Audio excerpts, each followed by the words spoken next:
श्री गणेशाय नमः. श्री गुरुभ्यो नमः. आपण पाहिलं की दृढधन्व या राजाचं कशाप्रती भगवंताचं पूजन केल्यामुळे उद्धार झाला आणि या जन्मामध्ये सगळ्या सुखांची त्याला प्राप्त झाली. हे करत असताना पुढील अध्यायामध्ये श्रीहरीने लक्ष्मीला अधिक मासाविषयी अधिक माहिती सांगण्यास सुरुवात केली. या मासामध्ये रवीचे संक्रमण नाही आहे, त्यामुळे हा मासाला दैवत कुठलं नाही आहे, म्हणून मी स्वतःच पुरुषोत्तम म्हणून या मासाचं दैवत म्हणून प्रकट झालं आहे. या मासामध्ये जे जे लोक माझ्या व्रताचा अंगीकार करतात, पुरुषोत्तम महाविष्णूंचं पूजन करतात, ते अंती सर्व लोक मला सेवून मिळतात. या व्रतामध्ये दानामध्ये भगवंताचं अनन्यसाधारण महत्त्व या सर्व अध्यायामध्ये सांगितलं जातं.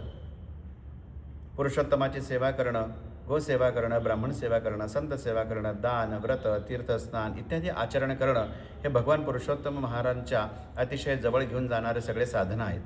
या साधनामध्येच महत्त्वाचा विशेष असे भगवंत सांगू लागतात की जे जन या अधिक मासामध्ये गोदान करतात त्यांना कुठल्या प्रकारे चांगल्या फळाची प्राप्ती होते.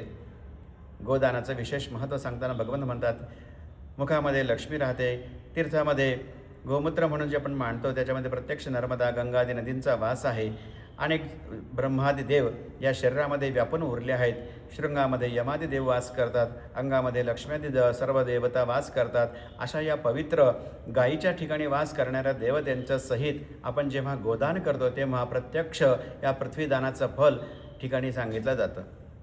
या गोदान करताना उत्तम असा वार, व्रत, महिना सगळं पाहून दान करावं. पण पुरुषोत्तमामध्ये हे सर्व पाहण्याची गरज नाही आहे. भगवंत या ठिकाणी आपल्याला पुरुषोत्तमामध्ये गोदानाचं विशेष महत्त्व सांगताना म्हणतात की गोशृंगाला सोन्याच्या खुराने मडवावं, चांदीच्या पायाने मडवावं आणि शेपटाला मोतीचा झुपका लावून ही गाय ब्राह्मणाला शेपूट हातात देऊन दान करावी.